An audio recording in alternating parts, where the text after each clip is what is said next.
On the last day of school in San Francisco, the city was blanketed in an unusually thick fog. As the students of Lincoln High prepared to leave, the excitement in the air was palpable. However, the dense fog seemed to dampen the spirits, casting an eerie silence over the campus. In the first classroom, a group of friends gathered their belongings, laughing and joking about the summer ahead, unaware of the chilling events that would soon unfold. As the bell rang, the fog outside turned from a curious anomaly to a suffocating blanket, reducing visibility to mere feet. The friends, now outside, called out to each other, but their voices seemed muffled, as if absorbed by the fog.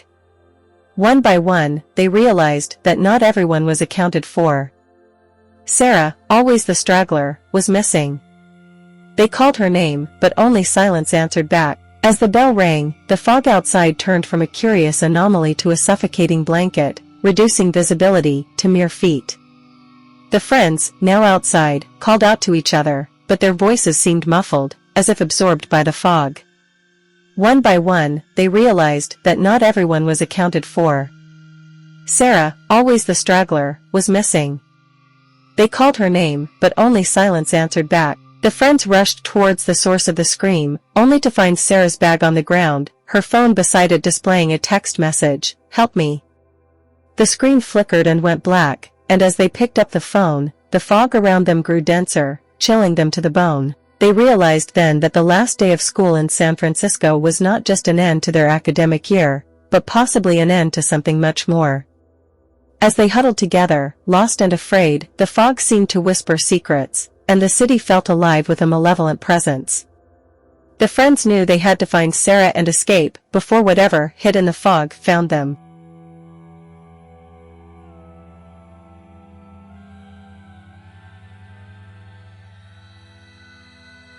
The search for Sarah led the friends through the foggy, twisting paths of the campus.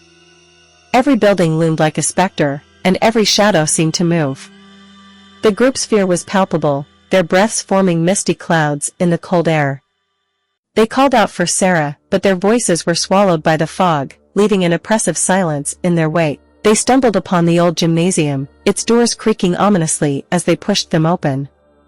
Inside, the fog was somehow thicker, swirling around them like a living thing. Their flashlights pierced the gloom, revealing rows of forgotten trophies and banners. It was here they found the first clue, Sarah's scarf, draped over a railing, as if left in a hurry. The discovery spurred them on, driving them deeper into the mystery of Sarah's disappearance. They scoured every corner of the gym, finding more personal items, a book, a shoe, a piece of jewelry. Each discovery was more unsettling than the last, suggesting Sarah had been running from something. But what? As they exited the gym, a sudden, chilling laugh echoed through the fog. It was neither human nor friendly. The friends froze, realizing they were not alone. The laugh came again, closer this time, sending shivers down their spines. They ran, not knowing where they were going, driven by primal fear. Their flight took them to the edge of the campus, where the fog seemed to form a barrier. Beyond it, they could see nothing. It was as if the school had been cut off from the rest of the world. And then, without warning, the ground beneath them gave way, and they were falling into darkness. They landed in a network of old tunnels beneath the school, the air stale and heavy. As their eyes adjusted, they realized the tunnels were not empty. Figures moved in the darkness, their forms vague and shifting. The friends had found the heart of the horror, but escape seemed impossible.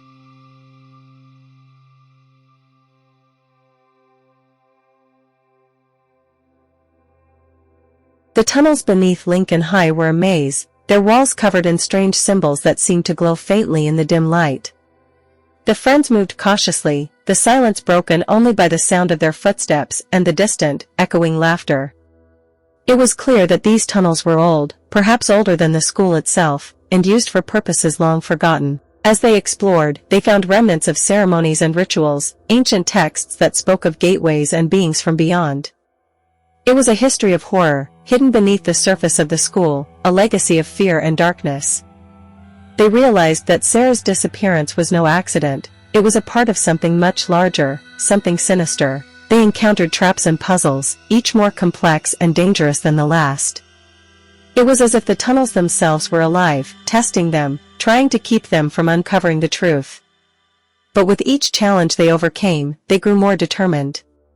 They would not leave without Sarah. Finally, they reached a chamber, at the heart of which was a swirling vortex of shadow and light. It was here they found Sarah, or what was left of her. She was suspended in the air, her eyes wide with terror, her voice a whisper. She spoke of other worlds, of creatures that fed on fear and despair, of a door that had been opened and could not be closed. The friends realized they had to act quickly. Using the knowledge they had gained from the ancient texts, they began a ritual to close the portal. The chamber shook with the force of their incantation, the creatures in the shadows howling in rage as the door began to close.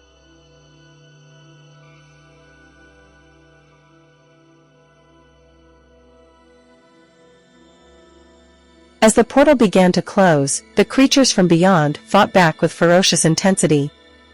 The air was filled with screams and the stench of sulfur. The friends held the line, chanting the ancient words, their bond unbreakable. Sarah, freed from her suspension, joined them, lending her voice to the ritual. The battle was fierce, with each side pushing against the other. The friends suffered injuries and fatigue, but they did not falter. They knew the fate of not just Sarah, but the entire city rested in their hands.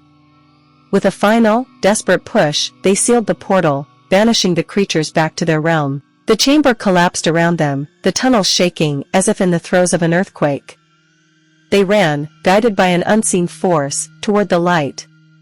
They emerged from the tunnels just as the sun broke through the fog, the campus of Lincoln High returning to normal as if nothing had happened, but they knew better. They had seen the darkness that lurked beneath the surface, fought against forces beyond understanding. They had saved Sarah and perhaps the world from a fate too terrible to comprehend.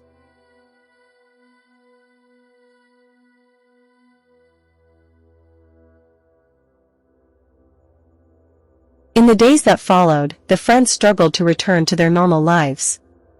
The events of the last day of school had changed them in ways they could not explain.